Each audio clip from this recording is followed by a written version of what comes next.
ये था मीजोफाइट। अगर हम जो है हाइड्रोफाइट देखा हमने, मीजोफाइट के लीफ देखे, अब हम जीरोफाइट के देखते हैं। जीरोफाइट में ऐसे पौधे शामिल हैं जिनकी दीवारें बहुत ज़्यादा थिक होती हैं, मोटी होती हैं। इनको हम कैक्टस प्लांट या कैक्टाई भी कहते हैं। इसके अलावा जो होती हैं पाइनस वैलिचियाना, यानी जिनकी लंबी लंबी नीडल्स लाइक पतले पतले जो होते हैं, सुइयों जैसे जो होती हैं वो लीव्स होती हैं, ये वाले प्लांट होते हैं। इन प्लांट को अगर एक लीफ को बड़ा करके देखा जाए तो इनमें जो स्टोमेटा होते हैं ये बिल्कुल पत्ते के निचली सतह पर होते हैं, और ये स्टोमेटा जो होते हैं ये ड्रंकन होते हैं। इन स्टेम बिल्कुल पत्ते के अंदर धंसे हुए जैसे होता है, जैसे घड़े के अंदर मौजूद हैं, ताकि सूरज की रोशनी डायरेक्ट ना पड़े। और पहले ये जीरोफाइट यानी खुश्की वाले पौधे होते हैं, तो इसका ये होता है कि अगर सूरज की रोशनी डायरेक्ट नहीं पड़ेगी तो पानी जो है वो एक्सपायर नहीं करेगा, और दूसरा ये निचली साइड पर मौजूद होते हैं।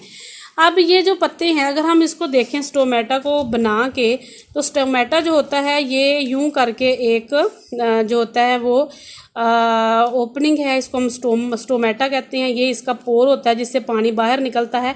तो जीरोफाइट में ये बिल्कुल गड़े के अंदर थोड़ा सा बाहर खुला होता है ताकि बहुत कम मिकदार बाहर जाए, और इसके बाहर जो होते हैं वो आपको पता ही है कि पत्ते के दूसरी टिश्यूज़ वगैरह होती हैं। ये मैं आपको पहले भी पढ़ा चुकी हूँ। अब हम ज़रा बुक के ऊपर से रीड कर लेते हैं। Plants are distributed in differently habitats of aquatic, moderate and severely dry terrestrial nature, thus termed as hydrophyte, mesophyte and xerophyte. Hydrophytes कौन से हैं बेटा? जो कि पानी में रहते हैं। Hydrophytes have the adaptations to remove the flooding of its cells in fresh water. In this type, the surface area of leaves is very large to transpire water excessively.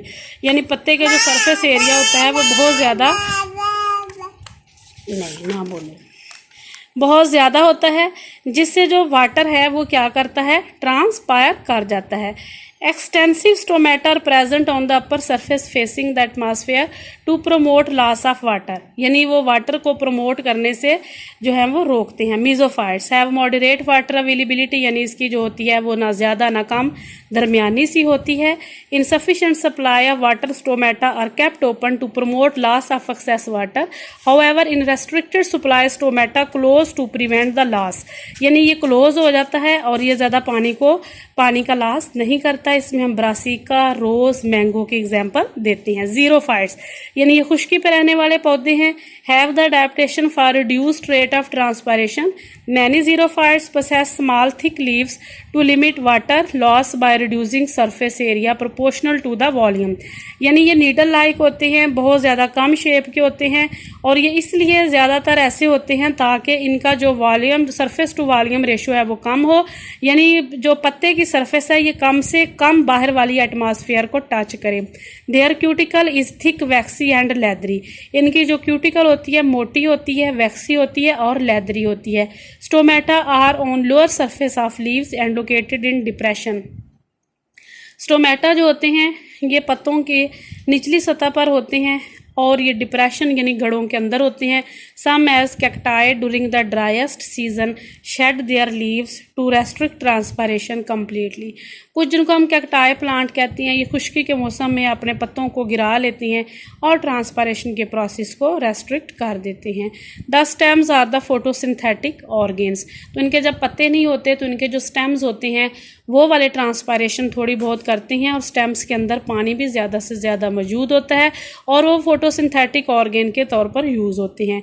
In rainy season stem stores water for use in dry conditions, तो जो बारिश का मौसम होता है उसमें stems जो होते हैं ये पानी को स्टोर कर लेते हैं ताकि बाद में जो होते हैं वो ड्राई कंडीशन में यूज़ हो सके। यहाँ पर आप चेक कर सकते हैं बेटा, ये पहले वाले में हाइड्रोफाइट्स के जो पत्ते हैं ये देखें, कमल के फूल में जो पत्ता है इसकी जो अपर सरफेस है ये इसमें ज़्यादा से ज़्यादा स्टोमेटा मौजूद हैं ताकि मैक्सिमम वाटर जो है यहाँ से ये ट्रांसपायर कर सके।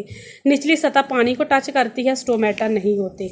अगर हम यहाँ पे जीरोफिटिक प्लांट ये देखिए, कैक्टाई प्लांट, ये जो ग्रीन कलर है ना ये बेटा इसका स्टेम है, ये जो नीडल हैं बिल्कुल ऊपर सुइयों जैसा ये इसके लीव्स हैं, और इनके जो लीव्स होते हैं उनकी निचली सतह पर स्टोमेटा हैं, वो भी डिप्रेशन में यानी गड़ों के अंदर, और कम से कम पानी को ये खारिज होने देते हैं। कितना को पानी यहाँ से निकल सकेगा, कुछ भी नहीं।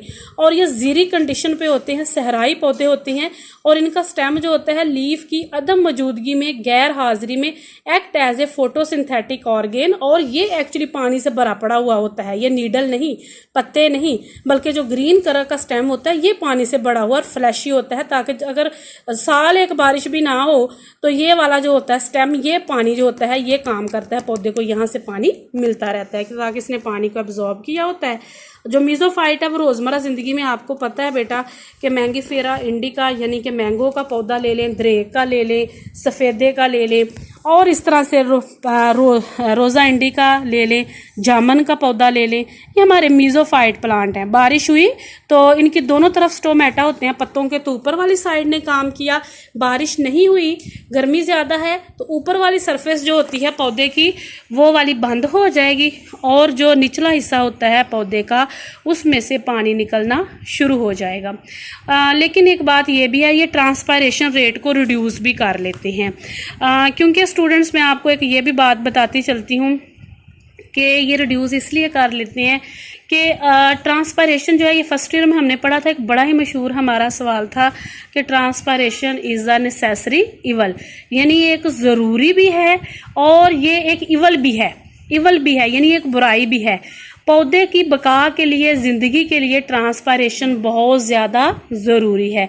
लेकिन अगर बका नहीं है पौधे की और ट्रांसपायरेशन नहीं हो रही तो टेंशन क्रिएट नहीं होगी। ट्रांसपायरेशन असल में होता क्या है, एक दफ़ा दोबारा बता देती हूँ।